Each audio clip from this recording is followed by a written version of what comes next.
Umpisahan muna natin. Nako, si Kenoy B muna ho tayo, mga kababayan, bago tayo rumekta doon sa ating main topic. Eto, ayong.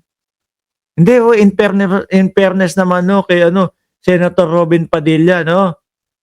Tingin ko mga 50 mahigit na ho ito. Pero gwapings na gwapings pa din ho, mga bossing. No, gwapings, pero sa pagiging senador, ayoko na lang ho magsalita. ayoko na lang ho magsalita. Kahahayaan ko na po kung ano ang masasabi ninyo dito po kay Senator Noy B. Ma'am Neng Gigi, shout out sa iyo. Ito po kasi mga kababayan, patungkol doon sa Senate Blue Ribbon Committee. Ano po? Dahil inirekomenda nga ho, mga kababayan, ng Senate Blue Ribbon Committee sa pangunguna po ni Senador Lacson na kasuhan daw po si Joel Villanueva, si Jinggoy, at si Chis Escudero. Mukhang hindi po siyang ayon. Sila Robin Padilla doon, no? AKA yung mga tinatawag nating Duterte Black, mga kababayan, or AKA mga Chinador. Pakinggan nyo ho, mga boss. Not signed committee report. naman understood na po yun. Understood naman po yan, ha? Hindi kami pipirma. Sandali lang. Hindi ka naman yata din parte ng Senate Blue Ribbon Committee. Kaya tingin ko, hindi naman yata dapat talaga kasali o hindi naman hinahanap yung pagpirma mo. Not signed committee report. naman understood na po yun. Pero nabasa niyo na, sir? Nabasa niyo na po? Yung Pareho revised? makapal yun ganun kakapal Pero siyempre, akin na lang muna yung nabasa ko doon. Thank you, sir. Sir, salamat. Pagka preliminary investigation na lang daw, hindi na charges, ayaw nyo pa rin pumirma. Kapag Biruin nyo ho yung mga DDS, mga kababayan. Hanap ng hanap ho. Naghahanap ng, bakit ganon? Walang mga big fish. Pero eto, kapag yung mga big fish na po, yung mga inirekomenda. Kaya lang, nataon na mga kasamahan nila. Kaya, hindi pwede yan. Ayaw namin yan. No? Ibig sabihin, nagtatakipan. Sila-sila, mga kababayan. Sila-sila, nagtatakipan. Di po ba? Yan po ba ay senador para sa bayan? Yan po ba ay senador para sa Pilipinas? Or para doon lang po sa mga kasamahan nila? O para lang doon po, doon sa mga ipinagtatanggol nila, mga bossing? Di ba? Pakinggan nyo ang dahilan ni Robin Padilla, mga kababayan, kung bakit daw po hindi siya sang-ayon o hindi siya okay doon sa rekomendasyon ng Senate Blue Ribbon Committee. ganun daw po yung Tahimik na lang ako dyan. Hayaan na natin yung majority ang sumagot.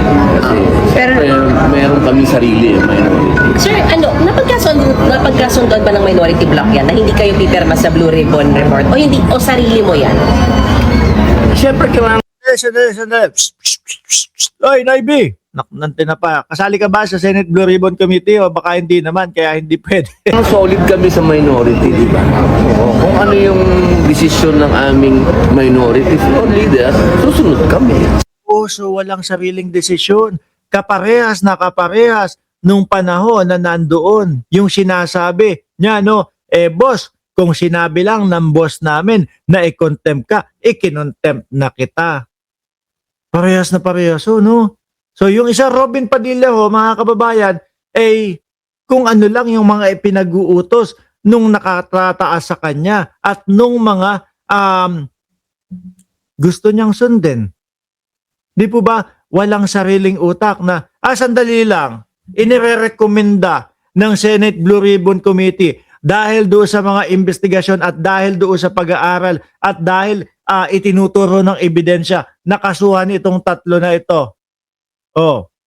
Mali yata na hindi tayo tumugon doon o mali yata na hindi tayo sumang-ayon doon. Di ba? Ganon.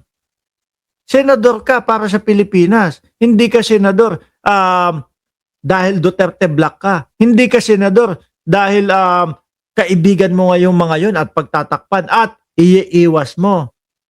Ang taong bayan naghahanap ng big fish. Ang taong bayan ay naghihintay na may mapanagot tapos ikakapal ang mukha ninyo na ipapangalandakan ninyo na ganyan ang desisyon ninyo. Parang may maliho. No? So as far as you know, hindi kayo pipirma buo. Ay, yun ang sabi ng aming minority floor leader. Walang pipirma sa minority. Oh, nung ganong galang pa lang po, yun, at doon lugi ang mamamayang Pilipino, mga kababayan. Sa mga ganito pong galawan nila Robin Padilla at nung Duterte Black, no? Oh, dahil magkakasama tayo, no? At tatlo doon sa ating mga kasamahan, yung gustong kasuhan, magkumpul-kumpul tayo, magsama-sama tayo. Huwag nating hayaan na makasuhan itong mga kasamahan natin. Nagsenador para sa kapwa senador, hindi po para sa ikabubuti ng Pilipinas. Well, meron naman kaming sa amin, gusto mong pumirma, di pumirma ka. Pero ako, Nadulas ka na sinabi mo na, di ba, parang may utos. Sinabi mo na parang yun yung trip ni Alan Peter Cayetano. Baka yun yung utos ng nakatataas. Di ba? Lagi siyang madadala at maingay manita ang gobyerno. Pero sa ganyang issue, wala siyang masabi. Nakasiper ang bibig niya. Totoo. susunod ako kay Alan. Sabi ni San Alan, walang pipirma Walang from pipirma. minority. Minority report. Okay. You will insist on it, kumbaga, you'll stand by it, the minority report. Pumirma kami doon. Pero sir, pwede ka naman daw pumirma dun sa committee report with, halimbawa, reservation, amendment, or Yan ang pahirapan. Nanti na pa kayo dyan ng mga nagtatanong, hirap na nga yung tao. Hindi na nga alam kung ano yung sasagot kaya... Kapag sinabi ni Alan, Okay. Si Alan ang masusunod. Kahit mali yung sasabihin ni Alan, yun pa din ang kanyang susunod. Wala ngang paninindigan. Walang sariling desisyon, no? Hindi marunong bumasa kung ano ang tama at mali. Nakasandal lang kay Alan Cayetano.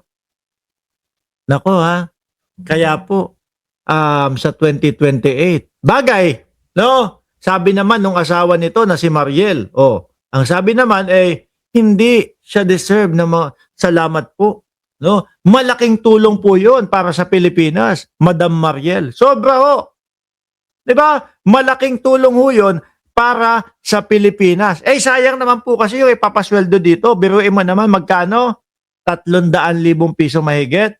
Tapos ganito lang ang mapapala. Eto nga po may inirekomenda at itinuturo ng mga ebidensya na papunta sa pagpapakaso dito kaila Chis Escudero, tapos sasabihin nila, Dehins pwede. Ayaw nila. Kasi sabi ni Alan ho, mga bossing,